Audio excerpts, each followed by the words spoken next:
This is Profit from the Inside with Joel Block. Strategies to give your business the inside track. And now, here's your host, Joel Block. Who is the most famous musician you've never heard of? Well, he's somebody who played with Jimi Hendrix. He was friendly with George Harrison, Paul McCartney, guys that you can't imagine. He was the music director with Little Richard, Chuck Berry. I mean, this guy's been around the block. Let's welcome to the show, Andy Cahan. Andy, how are you?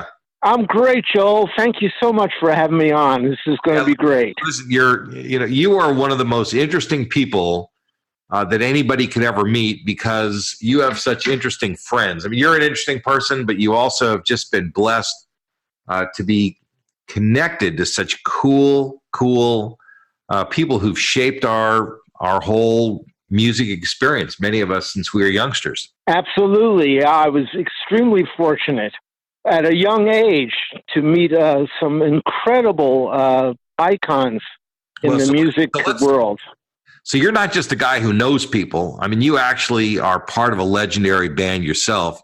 Why don't you just give us a little background? Tell us, about your musical history. And, you were the keyboard player for the Turtles, and they produced extraordinary material in the 60s and 70s. So just give us a little update. Well, I joined the Turtles in 1973 when we met at Cherokee Studios in Box Canyon. At that time, it was just a 4-track studio, and Mark Voman and Howard Kalin were looking for a keyboard player, and I was there overdubbing some keyboards for Richard Nader's Let the Good Times Roll movie featuring Little Richard. And so Mark and Howard of the Turtles said, we need a keyboard player. And I said, well, I'm available. And it just happened. And ever since 1973, I've been recording and, touring with the Turtles and doing television and concerts. And so it's been a wonderful career. Just in case some of our listeners are a little younger and they don't remember who the Turtles are, can you give us a little musical rendition and remind us some of their big hits? Because you guys had a lot of them. Yes, one of their biggest hit was "Happy Together." Imagine me and you, I do. I think about you day and night. It's only right to think about the girl you love and hold her tight. So happy together. Which was used in several dozen motion pictures and television commercials. One of the top 100 songs of all times. Wow. A great song. And they had 10 top 10 hits. You Showed Me was one of their hits. In love with you. Oh, it's true. Oh, I love you. She'd Rather Be With Me. Some girls love to run around, love to handle everything they see. But my girl has more fun around, and she'd rather be with me. Eleanor. You gotta think about you.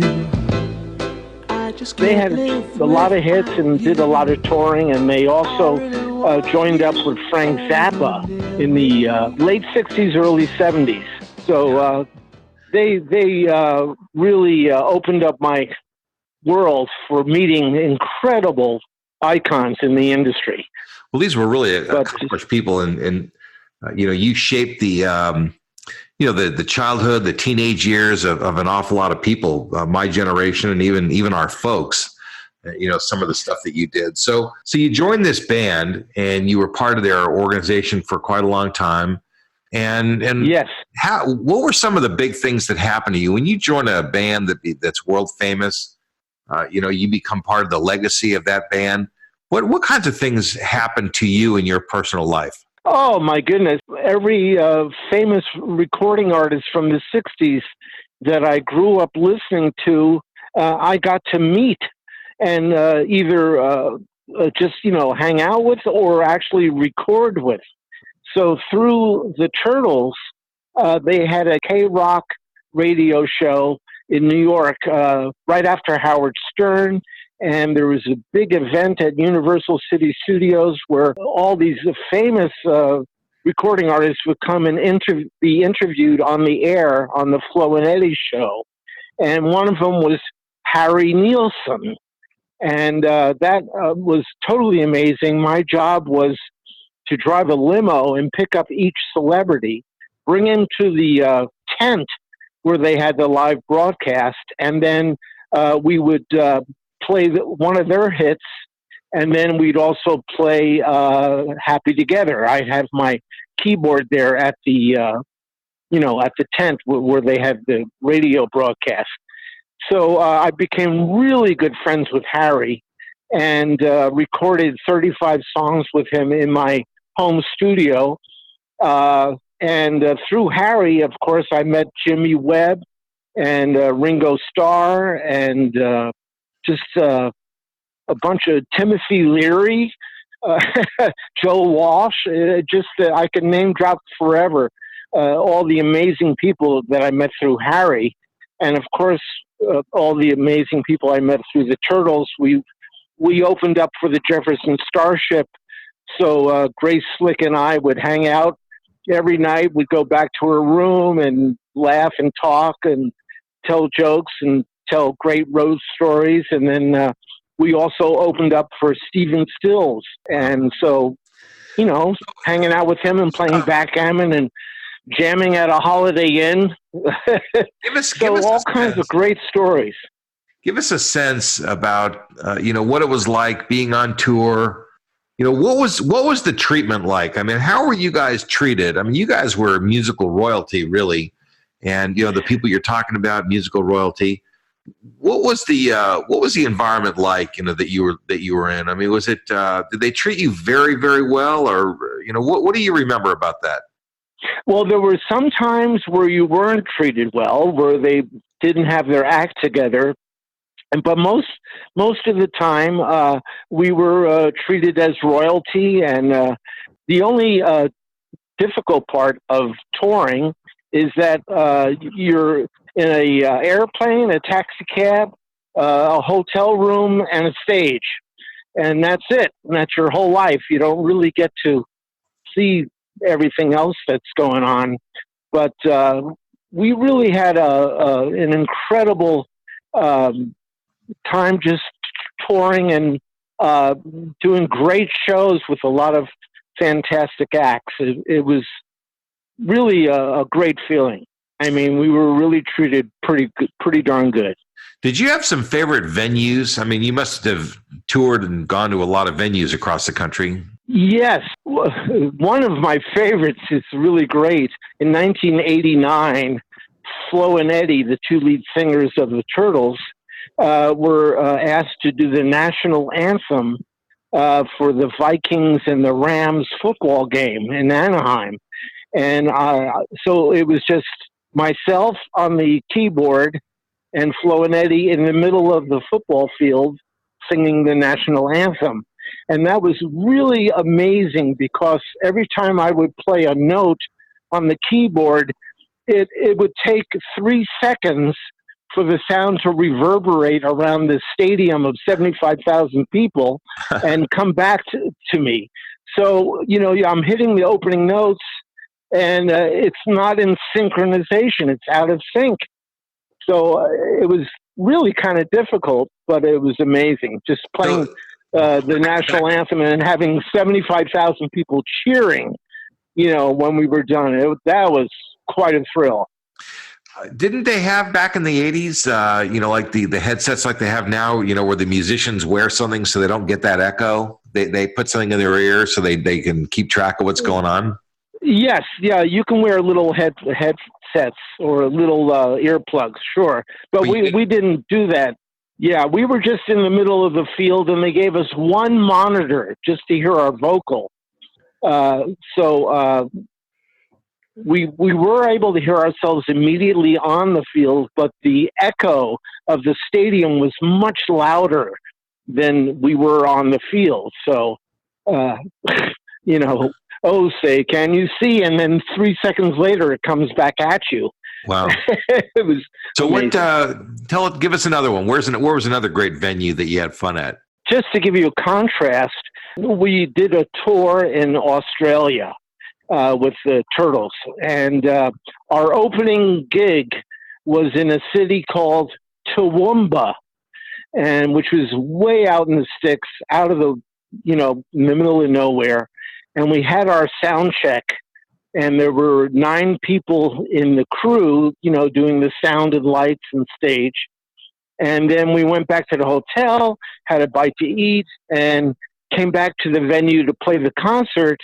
And the same 9 people were there. Nobody showed up for the concert. So but right after that, we played Sydney and Melbourne and Perth and Adelaide and all these great cities in Australia, and they were all sold out. We would open up for Lou Reed, which was really great. We all stayed in the same hotel, and he was amazing. I mean, it's just like all these amazing people that I got to meet was really the highlight of it all, just hanging out with. Listen, I've met quite a lot of celebrities. I've had many celebrities, actors, movie stars, politicians as clients, investors in my funds and different things. What did you find most interesting about many of these people? Without necessarily saying anything that's compromising, what did you find fascinating or interesting or unique about dealing with these kind of people? They had a aura, an energy that was very powerful. When I recorded with Jimi Hendrix, I felt him walk in the studio before I actually visibly looked at him. I actually felt his energy. Same thing with Little Richard. His energy was so powerful. It's just a magic that these performers have. You can actually feel them. It's not like a normal person that you just sit and talk with. When you actually talk to Paul McCartney or George Harrison or Ringo Starr, you really feel this amazing energy that comes out of them. That's one thing I really noticed about. Well, let's talk about that for a second. Do you think sure. that they had the energy before, and that's what helped them become successful, or do you think that energy evolved after they had become successful? No, I think they were born with it. I do believe that it was built into their DNA, and that's how they became what they became. Well, let's say that. Let's say you're not born with that. I mean, does that mean you can't be successful? I mean, how does somebody develop that aura? Is it possible? Well, it is possible because my story, when I was 12 and 13 years old, I was making monster movies with all my neighborhood friends. I was like a little Steven Spielberg making Frankenstein and Frankenstein Meets the Wolfman and Revenge from Planet 4 and all these movies. And then all of a sudden, the Beatles were on Ed Sullivan, and my life changed overnight. I wanted to become a Beatle. I wanted to become a musician. So my story is I was a fan of music and the Beatles, but I taught myself how to play and write music because of the Beatles. It's just it was a teaching process. So do you feel like you developed a similar aura? I mean, because I've had lunch with you. I think you radiate positivity, and you just you're excited about your life. You're excited about your experiences. I mean, is that just the nature of who you are? Yeah, I guess I'm a chameleon. I pick up the energy, and it does exist. And when you're in the studio with Ringo or Harry Nilsson or Eric Carmen, it's amazing. You just get so creative, and it's actually fun. That's the biggest word, is fun. Because if you're not having fun, you're not going to be creative. And I'll tell you what, those kind of people probably can't tolerate being around people who bring everybody else down. I mean, they need people around them to bring them up. Absolutely, yes. That is for sure. Yeah, any negativity they avoid completely. But you do run into that a lot. There's promoters and managers, and the Turtles went through about 6 different managers that all ripped them off. And I had a record deal with Universal Records, and they ripped me off, my management company. So, you know, you got to be an incredible businessman besides being a talented musician. Half the battle is the business. Let's talk about that a little bit too. Do you notice that the people that you've dealt with, are they above average intelligence? I mean, would you say that they're normal intelligence, but in music they're highly gifted? I mean, or do they kind of have those gifts across a spectrum of things? What's your take on people? Well, as an example, Little Richard and Chuck Berry, they both got royally ripped off by the record companies and the management. The Turtles did too, but there are other groups. Well, the Beatles did too, and so did the Rolling Stones. But I just do believe that you got to have your act together with the business as much as the creativity, or else you're just going to get burnt. And that's very important, is to understand the business of music.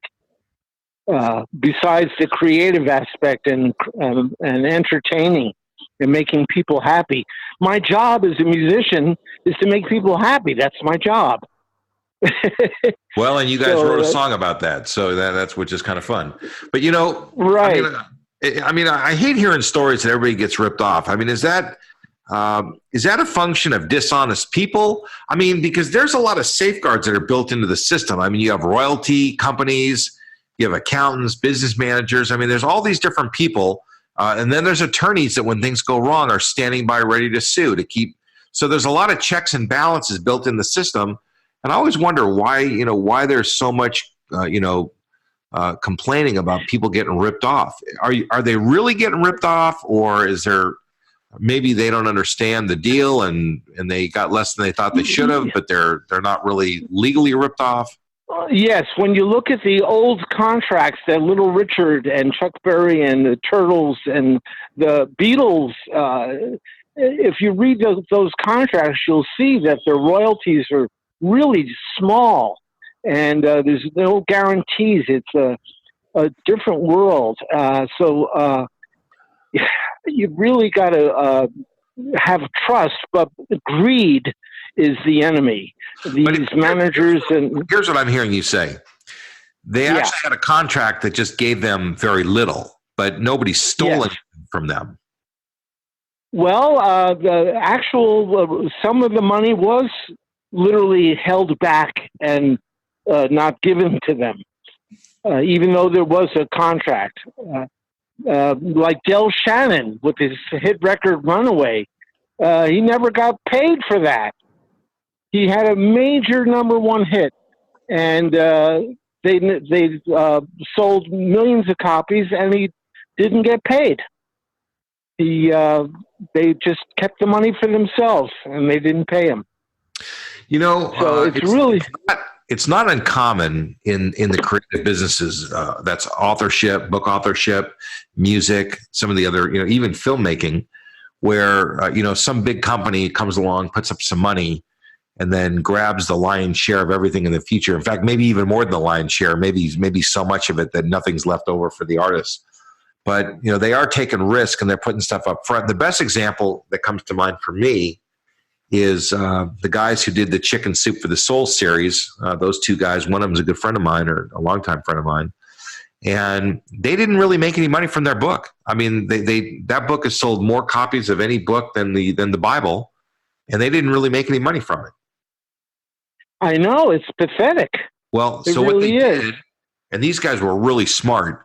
What they did is they said, "All right, look, so you own the book, but they still own the name of the book series," and they launched into Chicken Soup dog food, Chicken Soup, clothing line, baby things. They made all these different licensing arrangements, so they were able to utilize their intellectual property, and they leverage it in a new way. So they got really good advice, or they were really smart and they came up with a lot of stuff. But the same thing happened to them, but they did figure out how to turn it around. And that was good. Yeah, they ended up doing very well, and they sold their company recently for quite a substantial amount of money. Oh, that's wonderful. That's good news. I hope that musical people and entertainment people who are listening, would reach out and talk to some business people that can help them leverage their assets. If you think about things in a very flat, two-dimensional way, then music, that's all I do. But that's not all you do, because maybe you can apply what you do to some other things. Maybe you can repurpose some of your assets to other things. And, Andy, those are things you and I've talked about. So what do you think? Yeah, I guarantee you that the business is just as powerful as the creativity. And you have to have a really good balance and understanding of how it works. So you're safe. So you're not in jeopardy of losing. So that's probably one of the most important things I would tell any artist coming into the world. It's a different world today with digital and internet. I grew up with vinyl and hard copy, so you would literally have a record in your hand. But today, it's all download, and there's really no way to keep track of that. It's all trust of the digital download, how many units they download. Yeah. So, well, the legitimate players like Spotify and iTunes, they're subject to a lot of scrutiny, and if they do something wrong because they're public companies, they would be in deep trouble. But right. So those are pretty good. But it's where you probably have a problem is where somebody downloads a copy, gives it to their friend, who gives it to three more friends, and those go under the radar. But in a funny way. Yeah, actually, YouTube is the biggest enemy of all people trying to earn money, because you can Google any song you want right now on YouTube, and you will hear it for free. It's unbelievable. You can speak any Beatles song or Rolling Stones or Little Richard or any band that you can think of, and YouTube will play it for you, which is not a good thing. Huh. Because you don't get paid. Yeah. Well, yeah. The world has certainly changed, and it requires a lot of creativity, and you have to understand the world in order to monetize your assets in this new environment. So the way the royalty system evolved, you did a lot of work and you created entertainment. You made an entertaining experience for me. So for me to have that entertainment, I need to pay a little bit. You don't get all of it; you get some of it. But if 50 years later I'm still getting entertained, I should still be paying, and you should still be getting paid. And that's kind of the nature of the system, but it's not working just right.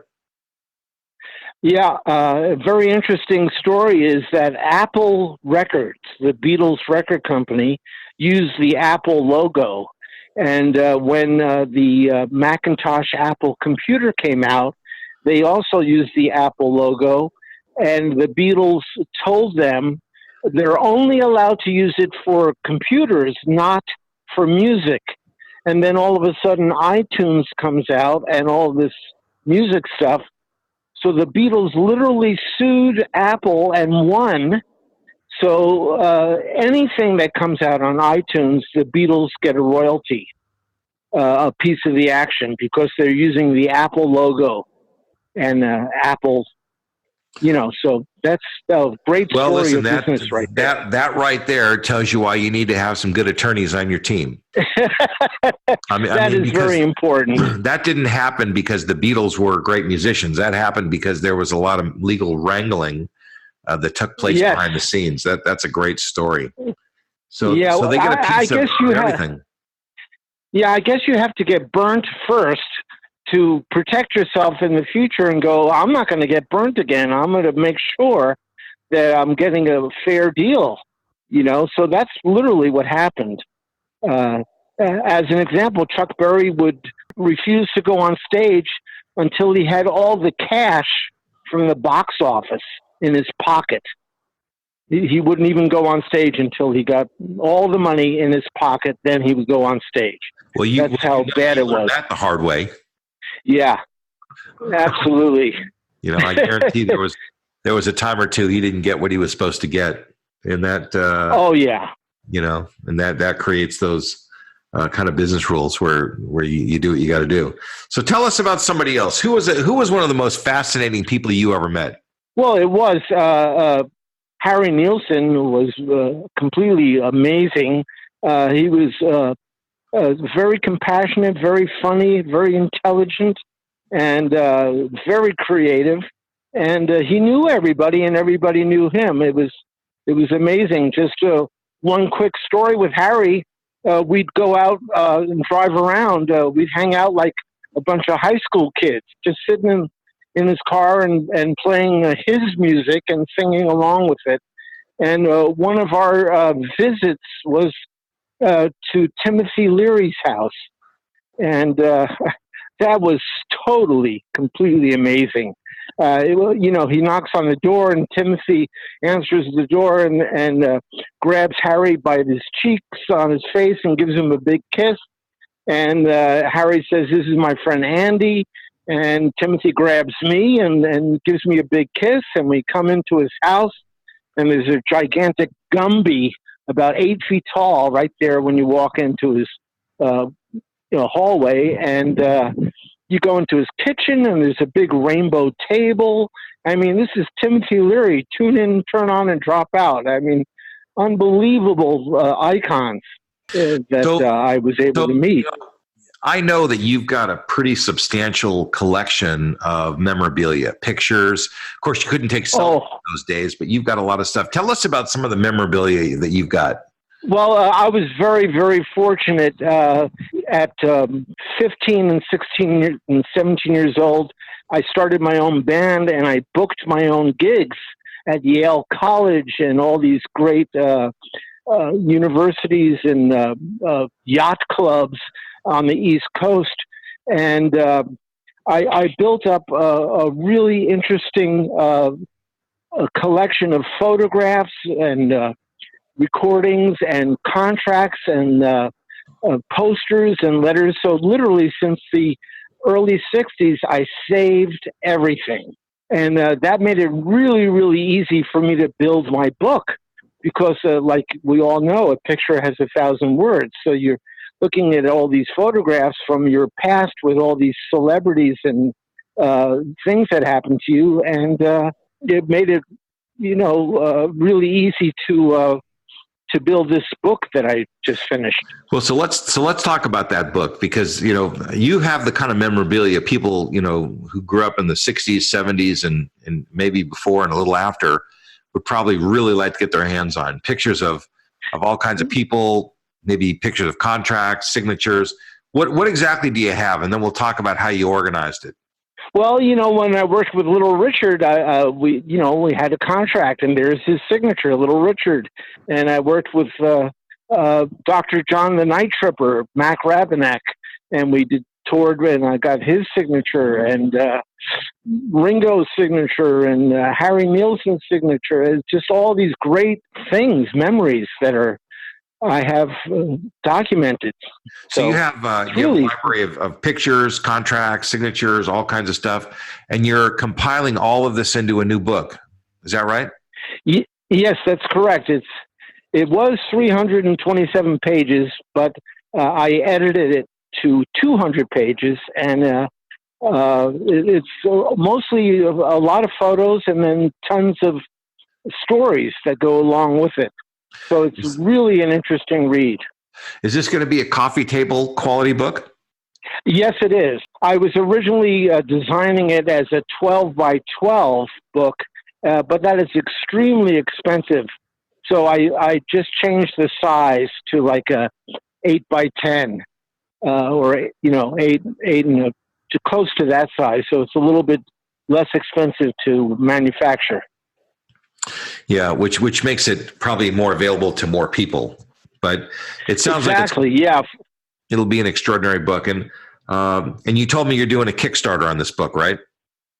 Yes, I am. I just got that going, and I'm waiting for approval to keep on going. We'll publish the address and the information in the show notes. But Do I know also, you do gigs for hire. You must be an awful lot of fun to bring to a party. Oh, I have an excellent track record with parties because I play all the songs that everybody loves to hear.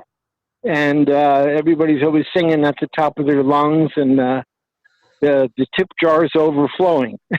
Well, listen, so it's always a lot of fun. Hey, listen, in our society, money is the way people say thank you. So it's perfect. So, well, listen, Andy, thank you very much for sharing and, contributing. Very fascinating. Good luck with your Kickstarter. And if anybody wants to get a hold of you, we'll publish some contact information if there is some, and we'll put it in the show notes. And if anybody wants to get a hold of you, we'll make that possible. Sound all right? Yes, I'm really easy to find on Facebook. Okay. As the spelling of my last name is Cahan. People will be able to find you. And listen, I really appreciate you being on the show, and thank you very much for joining us. Oh, Joel, I thank you so much for giving me the opportunity. It's great. Thank you. Okay. Well, listen, it was a great time to talk. You've been listening to Profit from the Inside with Joel Block. Strategies to give your business the inside track. For more insights and to learn more, visit joelblock.com.